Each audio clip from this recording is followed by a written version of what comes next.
in the motion to move into closed I'll session. make the motion. Councilor McHugh moves, Councilor Stedall seconds. We're go into closed session and we'll come back. Thank you very much.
It's not on.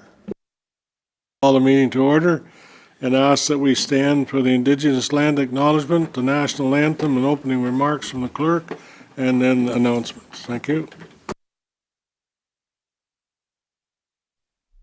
We begin this meeting by acknowledging that Quinte West is on Indigenous land that has been inhabited by Indigenous peoples from the beginning. We thank all the generations of people who have taken care of this land for thousands of years.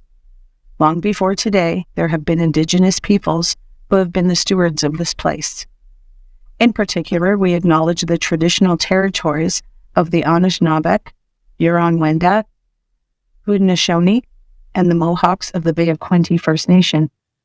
This territory is covered by numerous treaties. We recognize and deeply appreciate their historic connection to this place. We also recognize the contribution of the Métis, Inuit, and other Indigenous peoples have made, both in shaping and strengthening this community in particular, and our province and country as a whole. This acknowledgement serves as recognition of the contributions and historical significance of Indigenous peoples across Turtle Island and demonstrates our collective commitment to meet the promises and address the challenges of the Truth and Reconciliation Commission within our community.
Okay, I'll start with announcements and we'll work through.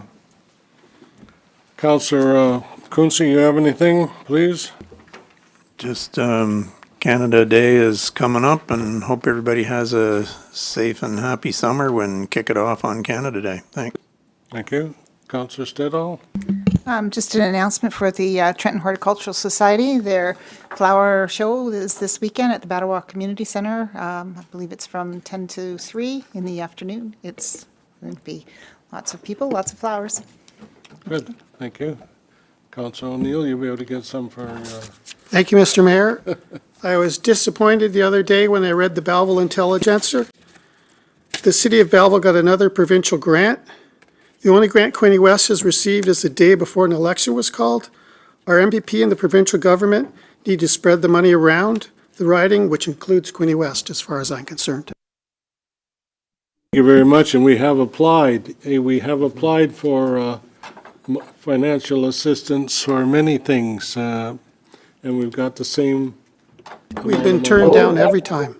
Yes, turned down every time. Thank you. Councillor McHugh. Councillor Elliott. Nothing tonight. Councillor Card. Thank you, Your Worship. I did just want to make a brief announcement that on Monday, the City of Quinte West will be rolling out a new 4-bin sorting system at City Hall here as part of our new standardized facility waste diversion program. It's a pilot project with a few of the facilities, including the City Hall, Trentport Marina, Quinte West OPP Detachment, Station 1 Fire Hall, and the Quinte West Operations Center and the Trenton Arena will be included in the next phase, but it's a great step in terms of standardizing those waste diversion efforts and leading on environmental stewardship, so that's going to be rolling out Monday. Thank you. I'm going to, I'll go ahead. I'm going to ask Councillor Kotsovas, then I'll come to Acting CEO. Thank you. Thank you. Just with the two car accidents that have resulted in road closures this past week, I would just urge motorists to not drive impaired, distracted, simply slow down and follow the rules of the road. Okay, thank you very much. I'm going to ask CEO Angelo comment on the recycling process and project. Thank you, Your Worship. First, I just want to thank our Environmental Stewardship Committee because they're really taking the lead on making sound decisions going forward to improve our community and be great stewards of our environment. And this is the second sort of initiative that they've put in place with Council's endorsement. The first being the Environmental Stewardship Awards that we had a couple of weeks ago, and now with the rollout of the program for sustainability for all of the city facilities. As I mentioned to the committee, I truly believe, and the committee certainly supports this, that we need to be leaders in the environmental field, and this is that initiative that's going to strive to get to that point. Anything further about a tree we planted? What tree did we plant? Sorry. I'm not sure what you're referring to, Your I'm Worship. talking about the red maple. Oh, the ones for the Environmental Stewardship Award? Yes.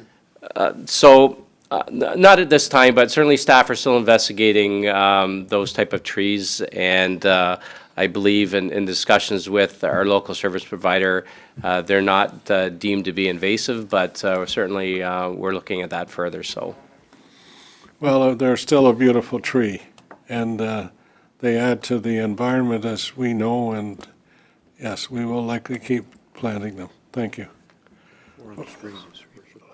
I'm sorry, Councillor Sharp, and then I'll keep going. Councillor Sharp?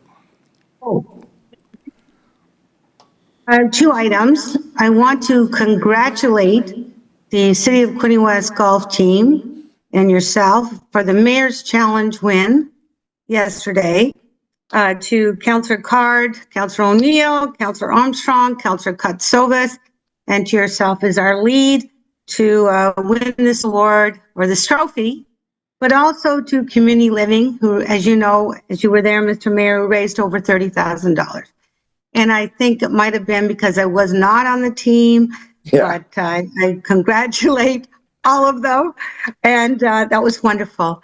I also wanted to make note of the traffic calming measures that Council has endorsed through the Safety Committee, Transportation Safety Committee, and there's been a press release, and I thank staff, Acting CEO or Interim CEO, Mr. Angelo, and the initiatives that we are undertaking as pilot projects. And we do have an upcoming meeting in July, and maybe I'll have Mr. Angelo just remind us of the date. I believe it's Monday, July 7th. I could be wrong, but the committee has a number of initiatives that are underway, and I just wanted to comment on those. And I really wish I was there for that award. Congratulations. CAO Angelo, anything to add to that? I know you know the calming measures that we put out there. And yes, thank you, Your Worship. And yes, Councillor Sharp, you are correct. It is the active transportation meeting is July the 7th, 3 o'clock here at the Council Chambers. And as many of you have seen the press release that went out, we are starting with the placement of the traffic calming initiatives on Montrose Road, including West Moira, Couch Crescent, and Leicester Road in Quinte West. So you'll see those going up and start to be put up next week. And then as soon as some of them are up, there'll be further communications from Director Grimmon's team on the measures that have been put in place on all those streets. okay, thank you very much. I'm going to ask Director Grimmon if any further comment at this time. No, you're good. All right, how about Detachment Commander McNaught? Couple of things I'd ask you: the traffic calming measures and the accidents that have been happening in our city. And further to that, I'm not a judge. I don't have any control over, but maybe comments with respect to the measures that are put in place for driving and and the sobriety issue. Thank you, Your Worship. Just in regards to the traffic calming measures, I know a lot of time and data goes into that prior to establishing what measures are going to be used. So once that's put into place, the hope is that they will be effective immediately. Where I live in Loyalist Township, several traffic calming measures were just put up recently. There's always going to be people that complain after those go up, but I think the purpose of it is something that we all have to keep in mind. In regards to the accidents, we've had 3 serious accidents in the last few days, different areas of the city, Hamilton Road, Old Highway 2, and Sydney Street this morning. I can't comment specifically on the investigations at this time, but what I will talk about in regards to impaired driving is just the fact that the numbers aren't decreasing with all of the efforts that are being put into it by the police and the community, because it's a shared effort. The numbers have not decreased over the last several years.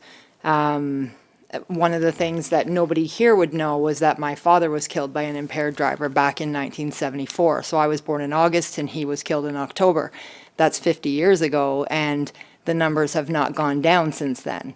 So it's near and dear to my heart how hard we, the word target is not a correct term to use, but how hard we focus on impaired drivers. So I ran the stats before I came here tonight, and since January 1st, we've had 68 impaired arrests where charges were laid, and we're only halfway through the year. We had 69 occurrences, 1 was unfounded, and 68 of them there were charges laid.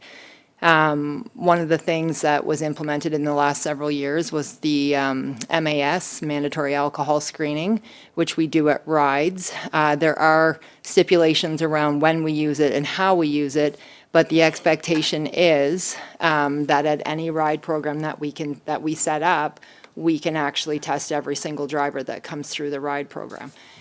Initially, that was actually even hard for the officers to understand. I think of my parents going through a ride and my mom or my dad being asked to do a roadside test and how they would feel if someone else drove by at the same time. But the more education there is out there and the more understanding and the more press, like media releases, people understand why we're doing it. And that feeling would go away. So what we do in our detachment in Quinte West is increase our number of focus patrols. So we'll look at where these accidents are occurring, and we will now set up a focus patrol within the detachment with the expectations that officers are out doing rides on every shift. Every 12-hour shift, there needs to be a certain number of rides if they have the time, obviously depending on the amount of calls they have. But there's no complaints from the officers. This is something that they just naturally want to do on a daily basis. However, there's also that community component to it where it's education and it starts at home as well. And it's those conversations that parents need to be having with their kids. And I am not saying it's the younger generation, the impaired convictions and the charges. It's across the board at every age group. So it does start at home, and it is an educational piece within the schools and all community members. Councillor O'Neill, comment or question? I did notice in the mornings, there's ride checks on the 401 interchanges, and I was surprised that you'd be catching people that time of the morning. So you'd be amazed. There isn't an hour in the day that we won't catch or get an impaired driver. Oftentimes what happens is people are drinking the night before, they go home and sleep for a couple hours, they get up to go to work not realizing that they're still impaired. The fact that there's alcohol available at the en routes on the 401 does not help these situations anymore. So certainly there isn't a time of day, and I don't direct the officers as to what time of day they go out there and do that. That's, they are well aware of the expectations. But there wouldn't be a time that I saw a ride that I would say that's a bad idea for this time of day, because it can happen at any point. Thank you. Anyone else? The 2 to 3:30 haven't gone yet. Okay. Councillor Reid and then Councillor Boyce. Thank you very much, Your Worship. Further to Councillor Quincy's reminder that Canada Day is fast approaching, I'd like to thank Public Works, Parks and Rec Department for all the Canadian flags that they've put in the flower baskets all throughout Quinte West. And I would urge everyone else to show their pride in their country by displaying their flags, their banners, their red and white flowers, whatever, just to make Quinte West red and white, showing our pride for our country. The second thing I want to mention that July 2nd is the first Music in the Park night at Frankfurt Tourist Park. The band that is playing is called Heartland. Because we are having some construction on our bridge, there will be a shuttle bus running this year. We'll be leaving the Legion parking lot at 5:15 and 5:30 to bring people over to the concert and then to return them back across the bridge afterwards. So make sure that if you choose to drive, make sure you leave a little bit of extra time to get across the bridge to the concerts. You won't be disappointed. As you know, there's always fantastic music at Music in the Park, and the first one's July 2nd. So hope to see you there. Thank you. Boyce? No, Your Worship. You're good. Councillor Sharp, you're good. Councillor Freeman? No? Okay. Anyone else? Everybody's good then? Okay, I'm going to just take a minute and present the Mayor's Challenge Cup that I have.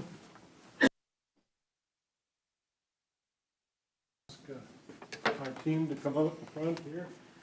It won't be long because this cup is heavy. It's like a golf ball, isn't it?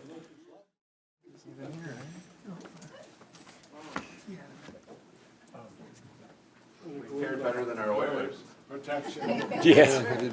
Anybody do better than them? Yeah. Well, as has been said, it was a great day, a beautiful. Just wait for the mic, please. Okay. Okay.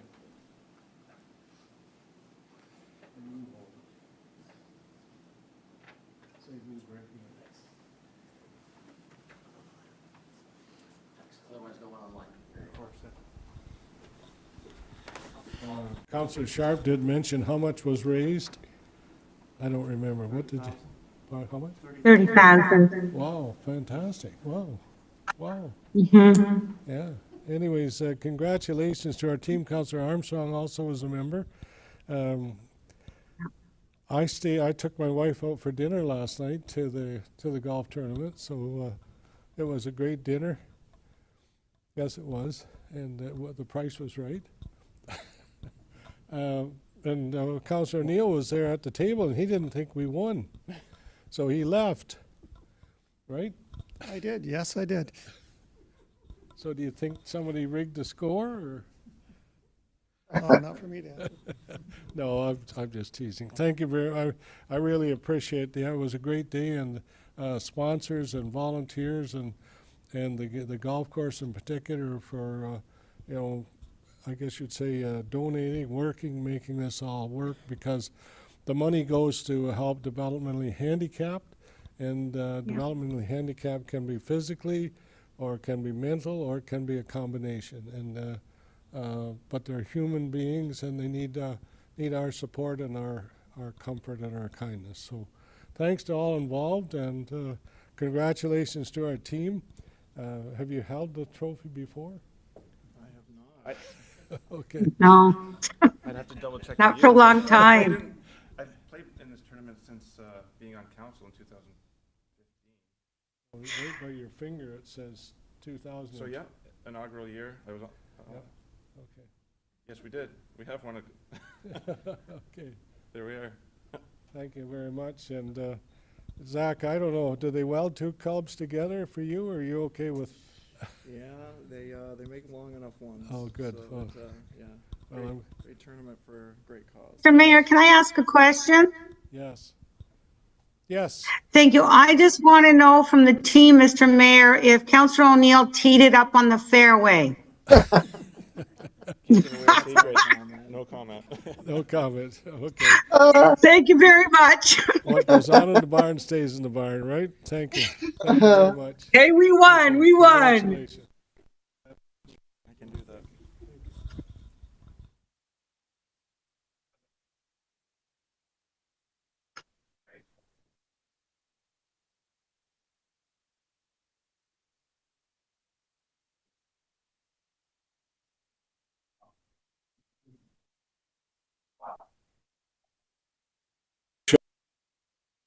Yeah, anyone else for announcements? We got them all done from us. What about the second Doug Hale public information? Counselor?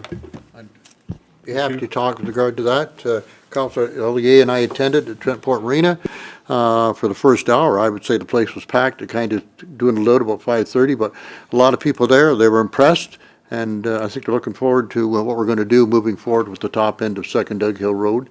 And I know I was impressed, and I think option number one was obviously option number one was the one they wanted. He had about 80% of the people, and that's where they're actually going to be able to separate pedestrians and bicyclists from the roads with a bit of a green space on either side. So I'm looking forward to seeing the project go ahead, and a lot of positive feedback, and hats off to the Public Works Department, the Planning Department, everybody that was involved, and Mr. Jackson was fielding a lot of questions very professionally, and everybody was happy with the answers last night, so I had a great time. Thank you. No, I'd agree with that and totally. There was a lot of good comments, and people, I think, appreciated the second presentation. I know we had one earlier last fall, and a lot of people got involved. So the only question that I have had after, I got an email from a gentleman that's wondered if there's going to be eventually be a protective fence along the Stakos Park playground there, and I said probably that would be looked at when the construction of the sidewalks and stuff along the side, because he says it's wide open there now to the road. Not the kids might not look when they go, but he says it might be something to be looked at. So I said I would pass that along, and so maybe Chris, you could maybe put that down and maybe even comment on that. But that was one of the things he questioned through an email to me later last night. Go ahead, Acting CEO. Yes, through your worship, that's something we're certainly looking at. We did have a discussion with staff about that a couple weeks ago. With the interconnection of the trail along Doug Hill Road, we're actually putting a paved pathway that's going to connect you into the park as well, into one of the sidewalks on one of the crescents. So we did talk about the chain link fencing along that side as well. So it's something that we're considering. So, Councilor Stedall, any comment? I understand from my information that you were there as well. So, pardon? Wasn't you? Oh, well, somebody give me the right information at the wrong time. Okay, all right. Thank you very much. Any other comments from anybody on that? No. Well, it's a road that does need to be repaired, and we'll do our work when we get the most of the development in terms of the housing on both sides of that road. So it will be coming for us, so that's good. Thanks to the contractors, thanks to the Cruz family who owns the land on the east side. And are you up to date, Acting CEO, on the development on the west side, south of Walmart, or no? Brian Jardine, are you? Anything you want to mention on what's happening in that area at this time? Through your worship, so if you're talking about the parcel on the southwestern quadrant, Yes. there is a site plan approval for that for commercial development. We don't have any timelines for construction at this standpoint, but there's been a number of different concept plans over the last couple of years for that site. To apartments? Oh, sorry, yes, on the east side. Yes, I'm there's sorry, you're right. that's I'm correct. sorry. You're right. I'm on the wrong side. You're right. Yeah, Sorry. correct, Mr. Mayor. There's the Skyline apartment project is underway now. It's under construction. 3 separate buildings totaling 150, 160 rental apartments of various sizes over the 3 buildings, and then an amenity building that will serve the residents. So that project's been a long time in the making, a lot of work from staff and obviously the prospective developer, and it's I'm glad to say it's now under construction, so you'll see a lot of activity in that sector of the city right now. Thank you. CEO Angela, I'm coming back to you. How about the wastewater line? Where are we at with that on from Dug Hill to the plant at this time? Well, thank you, Your Worship. Many will recall the report got approved at last council meeting to award that tender. I believe that's going to be happening very shortly, if not already. And once we have an updated timeline, I'll provide that to council for information on when works are going to commence and what areas of the city are going to be affected because of that. But really, it's from Fraser Park all the way to the west end of Trenton to Willow Road. Are you not? You don't have to go to the plant with it? No, we do not. That was upgraded several years ago. Okay, so that's going to save us a big chunk, but not having to go under the river, right? Correct, yes. But it's already there. It's already there, yes. Okay, thank you very much. All right, anything else with respect to that project? We're good? Okay, thank you.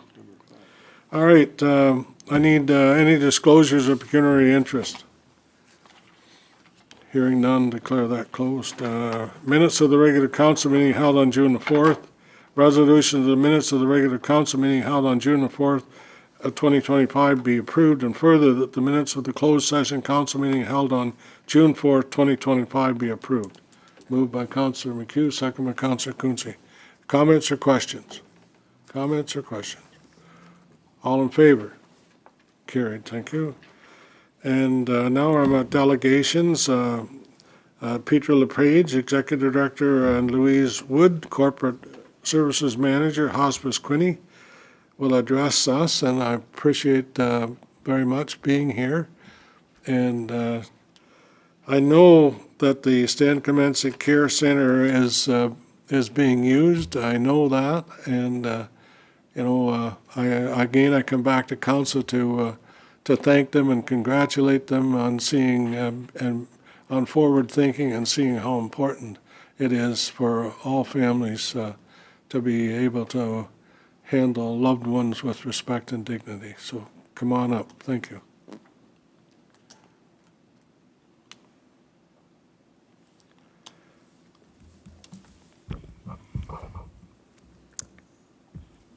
So thank you, Your Worship, and the members of council for the opportunity to speak today about our expansion plan. Thank you. Oh, yeah, next slide, please. Thank you. So it's actually our 40th year for Hospice Quinte. We've been providing compassionate care for people in the setting of their choice and respecting their end-of-life journey now for 40 years. We built the center in 2021, but we've been providing compassionate care in people's homes since 1985. Next slide, please. So we are a nonprofit organization, and what we're here to discuss today is proposing the expansion of the hospice residence from 6 to 10 beds. This presentation will just outline some of the proposed timelines, as well as what the need is in the community for these beds. Next slide. So the original build actually took place during the pandemic, and you can see here just a bit of the history of that. We engaged in 2018 with my predecessor in looking at the architecture, the schematics, the costing, and going through to tender phase and breaking ground in September of 2020, and the residence opened October 18th, 2021. Next slide. And the expansion project's really been discussed since day one, since we've opened. However, the board of directors have been active in discussing expansion since January of 2023. We recently, last fall, applied for towards an expression of interest for these additional 4 beds with the Ministry of Health. We have not heard back from that yet. Some beds were announced after, just prior to the election. But we're still waiting on the potential of government funding for these 22 beds. We're hopeful. We did secure a large donation in the fall of 2024 of $1 million for an anonymous donor who is hopeful for a capital expansion. So right now we're in the feasibility study. We're looking at getting costings, and this information will be presented to the board next week for approval. Next slide.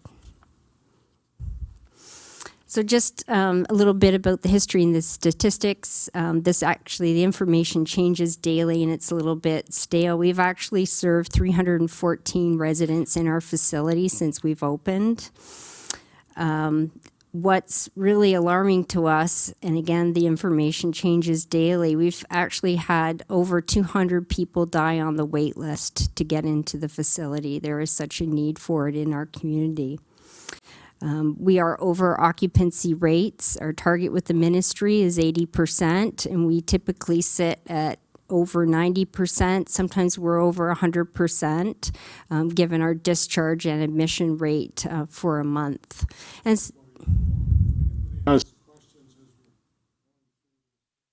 we'll get it answered. Thank you. Sorry. Go ahead. Sure thing, no problem. And sometimes we can have wait lists as long as 7 to 9 people at any given time waiting to come into the facility. It's a beautiful facility if you haven't had the chance to see it, and people will wait on the wait list and die on the wait list because they would prefer to come to our facility than others in the region. Next slide. So just some of the demographic information. We tend to serve more women than men. Interestingly enough, more of the women tend to come in at a younger age, and we're seeing more complex clients and younger clients that are starting to come in at the facility. The majority of our clients are what we would classify as senior or elderly, so age 70 to 79, followed by ages 80 to 89, and then it reverts back to a younger demographic. And the people we see in the facility are reflective of the demographics of our Ontario Health team and what they have found for the region. We have a higher population of seniors and frail elderly people.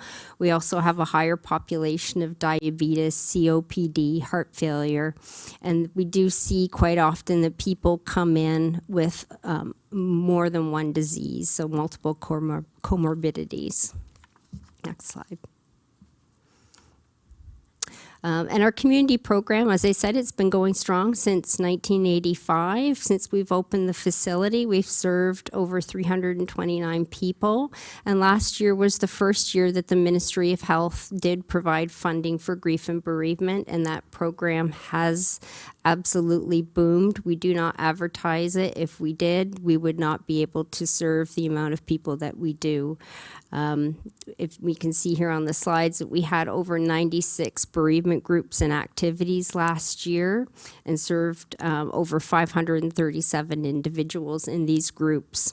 It does present a challenge for us sometimes with parking and getting so many people through our facility, but the need is evident for the community.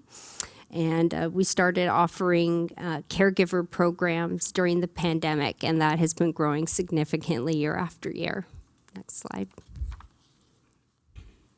So our current challenges are obviously for a wait list for the hospice residents. As I said, people will pass away on the wait list without access to their preferred place of care, and we do track that. As soon as we initiate service with someone in community, they'll indicate if they want to come to hospice. Many of them do. Many people do choose to die at home, but sometimes the burden of that is very significant on the caregivers, and we see people coming in after they've tried to stay at home and care for their loved ones. They come in very burnt out, and it's often a last-minute referral. Parking is a concern, as I said, with the influx of our grief and bereavement clients. We have so many people coming through our doors.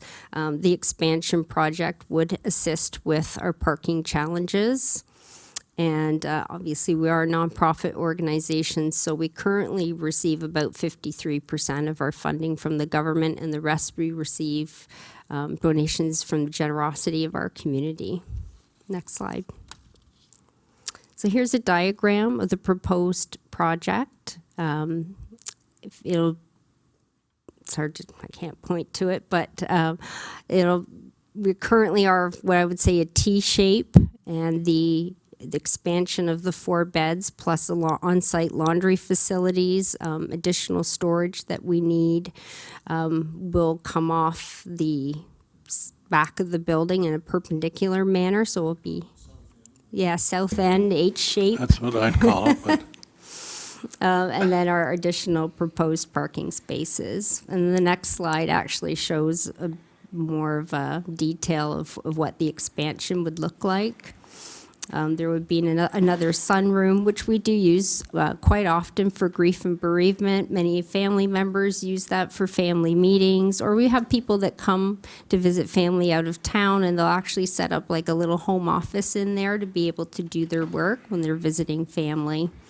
Again, the laundry facilities and a large facility for the families to use as their own private washroom. Next slide. So the next steps were, as I said, we're just completing our exploratory work in terms of getting Class C costing and going to that with the board next week. We are still hopeful that there is some funding available from the government. That remains to be seen. But either way, I do believe the board is poised to move forward whether we secure the government funding or not, as it's the right thing to do with the lengthy wait lists that we have in the community. We're looking forward to expanding the building with or without the government support. We will be appointing a building committee and a capital campaign committee as well, and communicating progress. Next slide. So we are very grateful for the City of Quinte West's past support of Hospice Quinte, including the donation of the land and waiving construction relating permits, application fees, and development charges for the original build. And as we move forward with our much-needed expansion, we're kindly requesting that City Council consider extending similar support by waiving these fees once again. This gesture would significantly reduce the financial burden for the organization and the community. And we would be happy to come back with progress to let you know how we're doing with our build in the future. any questions? Go ahead, Councillor O'Neill. Thank you, Mr. Mayor. Yeah, I'm good. Go ahead. It's my understanding you're going to increase your capacity by about 2/3, but your staffing levels aren't going to change much compared to that. Is that correct? That is correct. It's actually more operationally efficient to run a 10-bed facility than it is a 6-bed facility. We would not have to increase staffing costs. Thank you. Councillor Quincy? Sure. Yeah, I remember when the city was first presented with this parcel of land. I don't remember the year, but I remember the Hastings County School Board making the land available, and I was instrumental in convincing the rest of my councillors at the time that this would be a great piece of property to purchase. And then the idea came along a few years later to donate a section of the land to the Hospice Quinte, and I'm very much in support of the request. I'm not certain how we're going to do it. I know acting CAO Chris Angelo sent out an email with an idea that we could utilize, and if we can put that into a notice of motion either today or at some other time, then I definitely would be supporting the project. Our dear friend Mr. Terry Cassidy spent his last few hours in the facility back in early 2023, So his family was very grateful to have that service available. Thanks. Okay, anyone else? Anyone else with comments or questions? Councillor Sharp, sorry, go ahead. Yes. Yes, thank you, Mr. Mayor, and thank you for the presentation. I know we're all very grateful for this services, and I remember the mayor will recall when the project was started out with Dr. Prasad and others, and I just want to acknowledge that history of Dr. Prasad. I'm aware of the wait list and people that have not been able to be serviced, so I'm really happy to hear of the expansion. And like Councillor Quinte, if we need to make a notice of motion tonight to waive the development fees and permit fees, I'd be happy to do so for the next meeting, because I think this is one of the priority services for our families, which we could all, maybe need at some point. And as Councillor Quinte said, Councillor Cassidy, and I know others and a family member as well. So I have two questions, Mr. Mayor, and I'd be happy to do the notice of motion for the next meeting. With regard to this expansion to extend it, when this phase is done, is there still space for more, or will this be the end development, or is there still more space? I'm just trying to recall. We'll get that question answered, okay? I don't Oh, expect. okay. Okay. Oh, okay. And also, I really want to highlight too, I know we're talking about the expansion of the residential facility or home, but I have to commend the outreach community programs that are provided from hospice for those that wish to stay in their home. And though if people want to have the training to volunteer to assist and go to homes for those that are nearing end of life, and want that support, because the program, and I think you said 537 community outreach individuals, this in itself is also a wonderful service and program. So did you want me to do a notice of motion now, Mr. Mayor, or would you like us to wait? I think what we should do is ask staff to bring us back a report so that we Okay. know, because when we bought this property, we intend to have enough space to add a new fire hall in that area. Oh, Okay, so, my and apologies, yes. I think there is room, but we need to, I would sooner we ask staff to bring us back a report. That's what I would. But I Yeah. mean, Sorry. we're certainly behind you. Don't think we're not. We just got to make sure we got our ducks in order. That's all. Anyways, that's, anyone else for any other comments or any other questions? Anyone? Okay, so, I would prefer that we make a motion to ask staff to bring us back a report. Councillor Stedall moved by, second by Councillor McHugh. Okay, all right. Well, thank you very much. We're with you, and we know that, as Councillor Sharp alluded, when we went ahead with that project,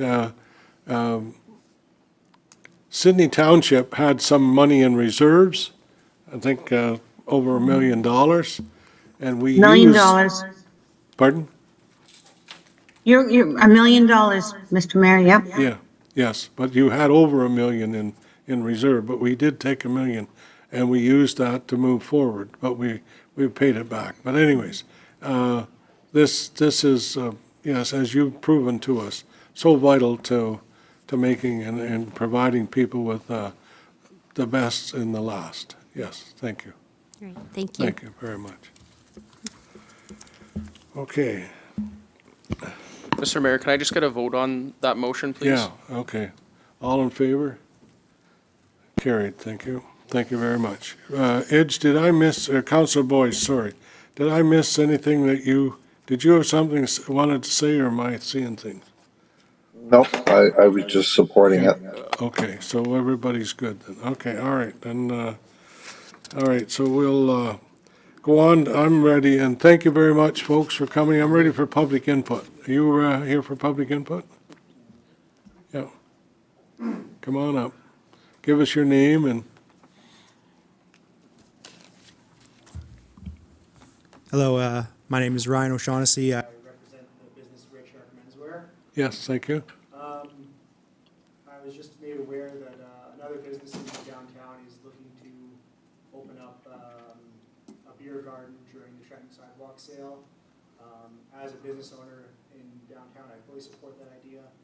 I think it would be a wonderful addition to this year's event if the city can get behind that. I would very much appreciate it. I think we as Quinte West have a great community here, and I think it would be better if Kaleidoscope was given the opportunity to do this than to a potential out-of-town business. The Kaleidoscope Corner is a business who is expanding in our downtown, and I have full faith that they would conduct themselves reputably and would keep it done responsibly and with care, and it would give people the ability to, come to the Trenton Sidewalk Sale later on in the evening, where it can be more of an adult-focused event, but still done with respect and care, so that it is an all-inclusive event as well. I can't agree or disagree because I haven't seen anything come across my desk. So, but that doesn't mean they haven't applied. Okay, and if you meet all the rules, that's dandy fine. And I'm sure you know what they are. And yeah, just as you've said, responsibly. That's all we ask. That's all we ask. Okay. Thank you very much. And thanks for coming. It's on our agenda. Yeah, I know. Later on, yeah. Okay.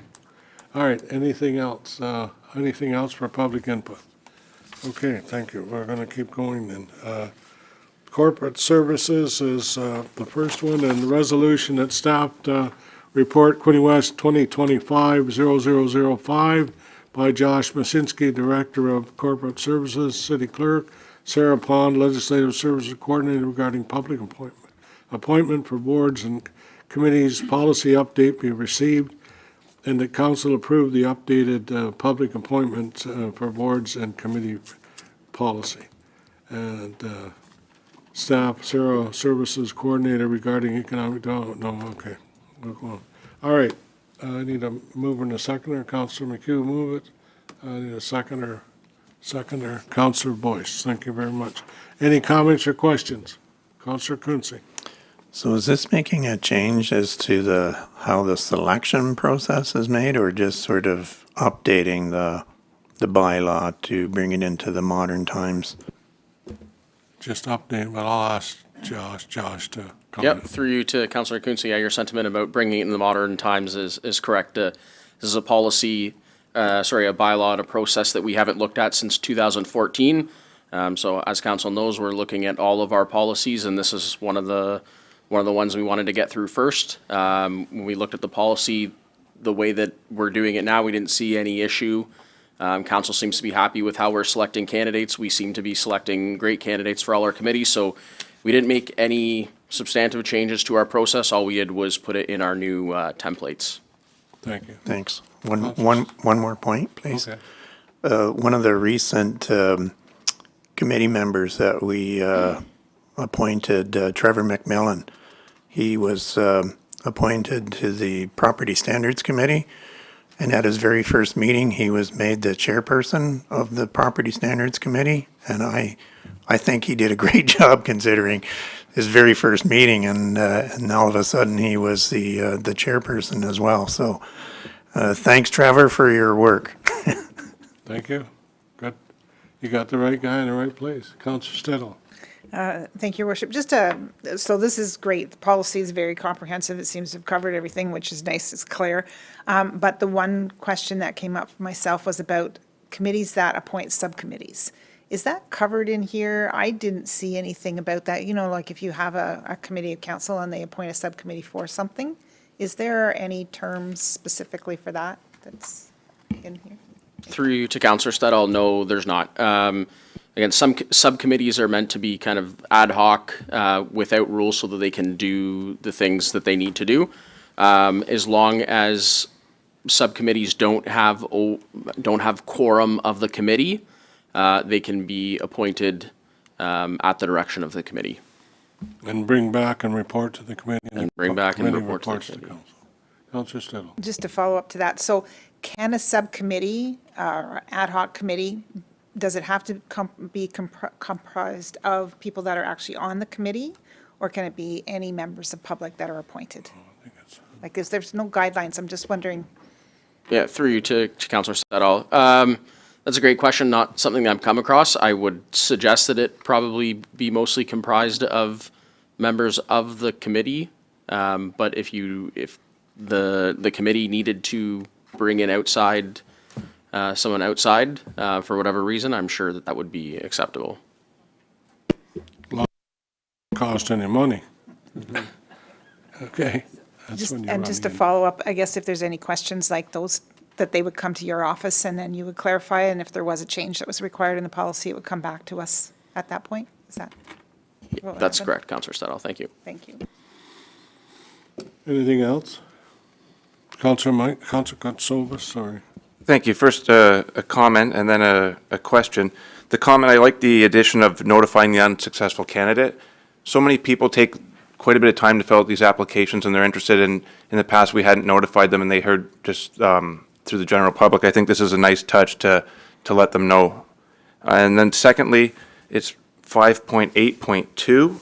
There is a section where if someone were to miss 3 consecutive meetings without notice, they can be removed, or 4 meetings in a calendar year. I'd just like to ask a question if this was updated with the new meeting schedule. When I joined council, we used to meet bi-monthly, so there's 6 meetings, so the 4 meetings in a year made sense, but now it seems we only have 4 meetings in a year, so if they're not they'd be missing the entire year. I just think that number maybe needs to be adjusted. Yes, go ahead, Mr. Carp. Yeah, through you to Councillor Coatswell. So yeah, that's a fair point. It's really just a general kind of catch-all for people who don't attend. Generally, I leave it up to members of council who sit on the committee or our different clerks throughout the organization who take minutes to let me know that we have individuals on committees who aren't attending. And then, as you've seen, that is generally something I bring back to council to consider removal of members who don't attend. Thank you. Thank you. Anything else? No? Okay. All in favor? Thank you. Carried. All right, the next one is the Staff Report 25002 CS by Jennifer Rushlow, Tourism Development Officer, regarding Tourism Development Fund grants to third-party events be received, and further that Council approve the Tourism Development Fund grants to third-party events. Okay. Mover and a seconder for this one. Councillor Card, Councillor Katsovas, comments or questions? Councillor Stidall. Thank you, Your Worship. This is where my question about the subcommittee came up, is this committee has no members of council that were on it for the selection, so it did come back through the committee. But this is where I'm kind of questioning whether or not there should be a council member on some of these subcommittees, especially when it deals with allocation of funds. I have no issues with the recommendation at this point, but I'm just thinking in the future that might be something that we may want to consider with subcommittees that are allocating funds or recommending allocation of funds. Director Denowden, clarify that. Do they have funds that they can, I guess you'd say, pass on to others? Or, well, how do you handle that? I guess that's my question, if you get it. Your Worship, perhaps Director Grimman can better answer that Okay. question. All right. Okay. Thank you, through you, Mr. Mayor, to Councillor Stettle's question and to the members of council. So this particular report is a follow-up report to the most recent Economic Development, Tourism and Special Events Advisory Committee. Out of that, there is a subcommittee that kind of vets and brings forward recommendations to the committee as a whole itself to recommend these grants, and this report is to further seek council's direction on approving those recommendations out of the subcommittee, committee, and now to council to provide grants to two particular events that we see would have tourism benefits. Yeah, and the two you're talking about are ones that have been here for a number of years. That's correct, right? Thank you, through Mr. Mayor, that's correct. Yeah, thank you. Okay. Anything else? All in favor of this? Carried. Thank you very much. Oh, sorry. Did I miss anybody? No? Okay, good. Oh, Lord. Thank you. Carried. And the next one is the minutes of the Accessibility Advisory Committee meeting held on October 24 and January 23, 2025 be approved. So move in a seconder for this one. Councillor Sharp move, Councillor Reid second. Comments or questions? Comments or questions? All in favor? Carried. Thank you. Sorry, Mr. Mayor, I think we missed report 98. So that should be the second report on the Okay. agenda after Okay, sorry. mine. Legislative Service Coordinator regarding economic development, tourism, special events, advisory committee meeting, matters for council consideration and approval be received. Okay, need a mover and a seconder to receive. Councillor McHugh moves, seconded by Councillor Boyce. Any comments or questions? All in favor? Thank you. Carried. Okay. Okay, so the next one is by Louis Smith. Is that the right one? The minutes of the Accessibility Advisory Committee meeting held on October 24th and January 23, 25 be approved. So I need a mover and a seconder for these. Mover and a second. Did we already do that? Yep. Yes. Already did it. Okay. Okay. Okay, then, next one is 00101. Is that the correct one? Yep. Okay. 2025 -00101 by Louise Smith, Deputy City Clerk and Accessibility Coordinator regarding Accessibility Advisory Committee matters for council consideration and approval be received, and further that council support and approve the creation of one Type B accessible on-street parking space on the west side of Murphy Street in the Trenton Ward downtown core, and further that council respectfully decline the request from the Royal Canadian Legion Trenton branch for designated on-street accessible parking on Quinte Street. So I like the one part. I'm just not sure of why we're recommending we don't approve the Legion. You know, Councilor McHugh? I believe it states in the report, I think there's 4 parking spots there. They're designated for everybody to use downtown, and they're used quite regularly. And there are, I think, 2 or 3 parking spots probably in front of the Legion that could be designated accessible. I think that are set aside right now for their own executives. So they could probably handle the matter in-house, if I read this correctly, themselves, rather than take away valuable parking spots that other people are using downtown. Well, let's hope you're right, because I know the Legion use our parking here on many occasions, so I'm not so sure that they've got extra spots, but anyway, that's my feeling. Councillor Sharp. Covered that quite well. The Accessibility Committee reviewed this matter with great detail on 2 occasions, and Councillor McHugh's right, that there is the Quinte Street parking is available for all, including anyone who needs accessibility, but we would certainly help through our public works staff give ideas to the Legion about how they may be able to provide more on their lot. But it definitely was given a lot of consideration, and this is a recommendation from the committee. Okay. All right. Thank you very much. Thank you. You're welcome. Okay, I got a mover and a seconder? No, I need a mover and a seconder. Councillor Quinte moved, seconded by Councillor Katsovas. Any further comments? All in favor? Carried. Thank you very much. Okay. Okay,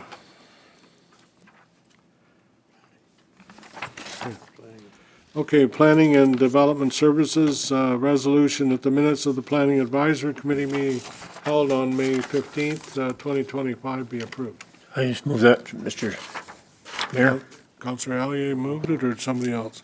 He did, I'll second it. Second with Councillor McHugh. I Any have comments one. or questions? Councillor Quincy. In the minutes of the meeting, there's a section there where they're talking about the grade on Factory Road, and I believe it was myself that made the question in regards to the road grade on Factory Road, and in the minutes it states that Dave McHugh did. I'm not certain, maybe he did make some mention of it as well, but I remember that I brought it up as well. That's all. Thanks. Okay, well, obviously they got one of you. They got the better looking one. Okay, I thought you were going to be honest and say older, but that's okay. You said it. Thank you. Both you. Okay. Any other comments?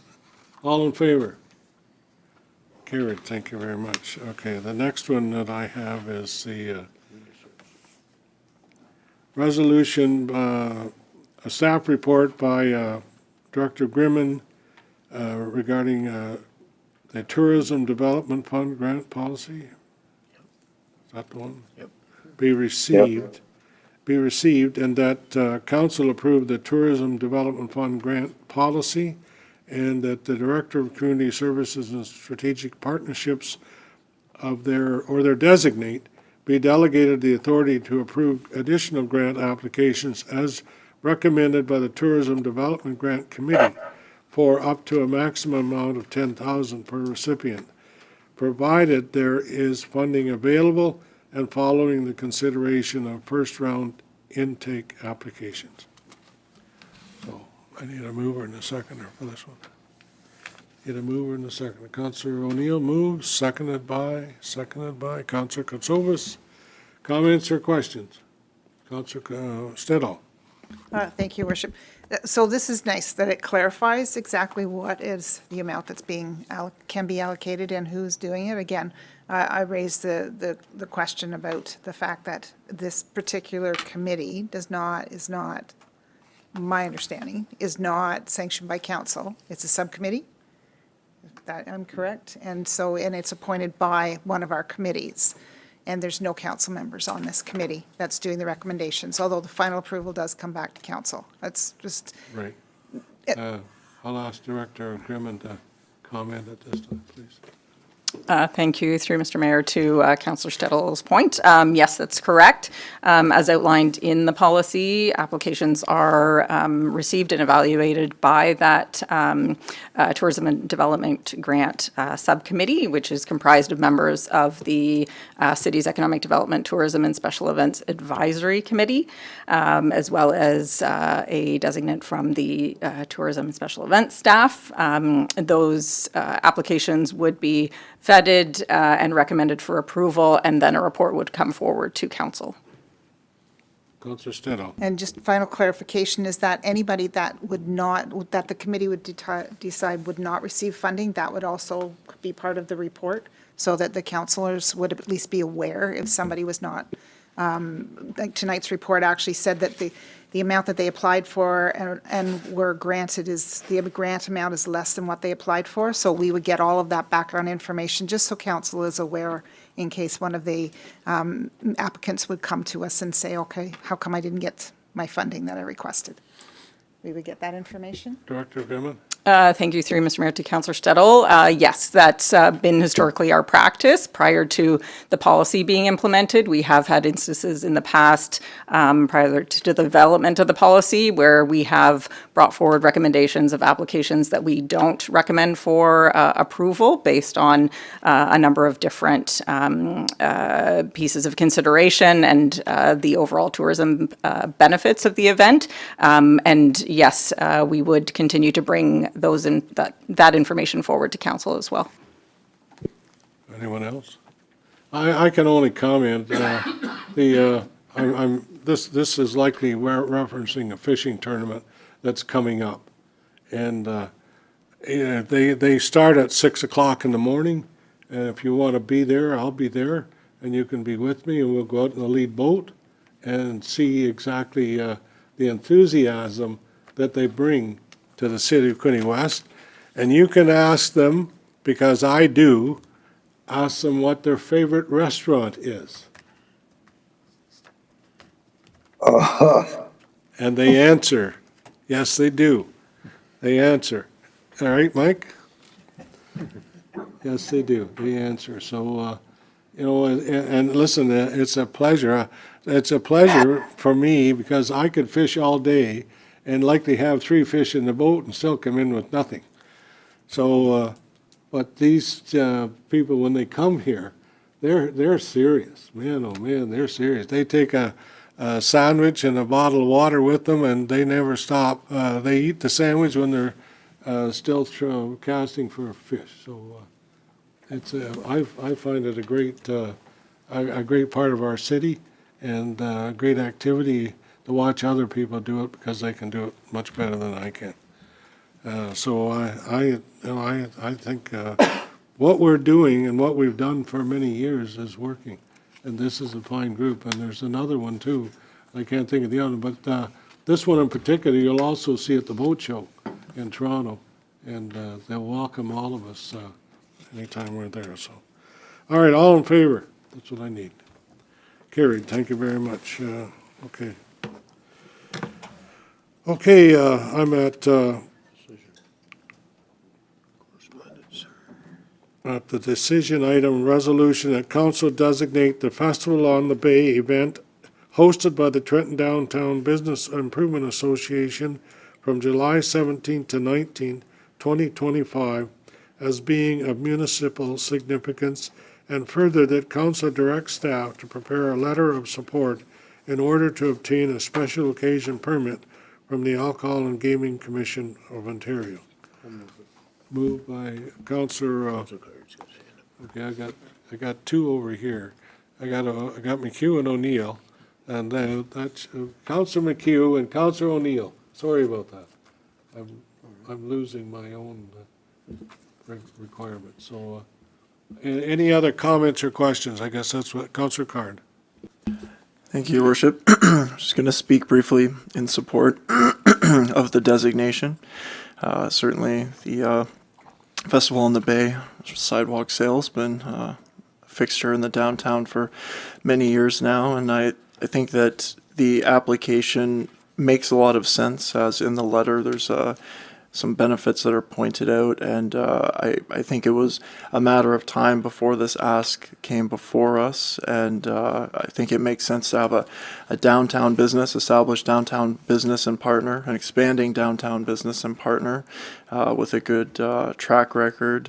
They have all of their ducks in a row here. I can speak to personal experience that the AGCO has many requirements, and they certainly will be complying with them all. And yeah, I think it's great to offer more options for the patrons, more draws. I think it will benefit all of the vendors. And as was mentioned in the public input, it makes sense to have a local provider rather than someone on the outside coming in who maybe doesn't have the buy-in to the community and that buy-in to make sure that the operation is run perfectly and that is here permanently. So I'm glad to support it. Thank you. Any other comments? All in favor? Carried. Thank you. Okay, so the proclamations is next. Council proclaimed July 25th, 2025 as Commissioner's Centennial Day in the city of Quinte West. Mover and a seconder for this one. Councilor Stead, all moves. Need a seconder? Councilor Reid, thank you. Any questions or comments? All in favor? Carried. Thank you very much. Okay, I got printed information. Mover and a seconder for printed information. Councilor McHugh moved, seconded by Councilor Allier. Any questions or comments? All in favor? Thank you very much. Then I got non-printed. That's a good one. Okay. Okay. I like that one. I need a mover and a second for non-printed. Counselor Sharp moves, seconded by Counselor Boyce. Okay. All in favor? Carried, thank you. Okay. Corporate services bylaws. I think we can, okay, corporate services bylaws. Being a bylaw number authorize an agreement to encroach between and being a bylaw, the disposition and transfer of the land operated by the Center and South Hastings Planning Development Services, and resolution that these bylaws be read first, second, and third time. Councillor McHugh moved, seconded by Councillor Elliott. Comments or questions on bylaws? All in favor? Carried, thank you. And I'm at anything under new business. Anything under new business? I don't know what okay, then I'm at Councillor Card. Thank you, Your Worship. Very briefly, I didn't mention this at the announcements, but I did want to say the winners at that last meeting, I announced that the Environmental Stewardship Awards were going to happen on June the 5th, and we talked a little bit about it kind of at the meeting. I did want to mention that the Business Award winner was Natural Themes Nursery and Ecological Services, Maya Hessler accepting the award on behalf of the business, and the individual was Lucy Renault. Both make tremendous contributions to environmental stewardship in Quinte West, and I congratulate both of them on their victory. Yeah, it's Heisler, Maya Heisler. Thank you. Anything else? Anything else? Okay. Whoops, Councillor Reid. I just wanted to mention that the Trent Port Marina has been awarded the Diamond Elite designation under Boating Ontario's Clean Marine Eco Rating Program, and it's one of the highest levels of recognition available. So I just wanted to pass that along to everyone. Yeah. And perhaps Director Grimman would like to elaborate on that a bit more. Okay, Director. Thank you, through Mr. Mayor, to Councillor Reid. Yes, this is a program through Boating Ontario that we've been involved with for several years and have held the gold level standard and been awarded that. And we have definitely moved up in the ranks. The staff over at the Trent Port Marina, I give them lots of credit. They've done incredible work to really increase our environmental initiatives to better position us. It is a program offered through Boating Ontario and does make us of the small majority that are in really that top tier ranking. So again, I really want to thank the team over at the Trent Port Marina under the leadership of Supervisor Andrew Belay for all the work that they've done to really get us to the top of that ranking and increase the profile for the marina, and certainly the boaters and the users of that facility greatly benefit from it. It's a great part of our city, and I was talking, I don't know, I told you at the last council meeting, but I was talking to one of the fishermen who was here well, actually, he moved from Whitby area to Quinte West, because he loves what we have here, loves the marina, and loves, I guess you'd say, the shoreline and the fishing. So he didn't mention anything about eating, so I can't comment on that one. So, okay. Anything else? Anything else? No. Anything else? I do want to comment on, before we leave this, I think I've told you that I see the resumes that are coming forth, and it's fantastic, the young people who are applying to work for us, and the ability and skill that they have, that they bring to us is phenomenal. So I thank you, Laurie Coxwell Duncan, for all the good work that your department is doing with respect to helping us keep people and helping encourage people to come here to work. Yes, thank you. Detachment Commander McNaughton, I know you commented on some things. Anything else? I know you want to say Quinte West is the best, but thank you. I will say that Quinte West is the best. Thank you. Okay, well, that's good. Anything else? I got a word from Matt tonight. Matt, no, he's under seclusion there tonight. So.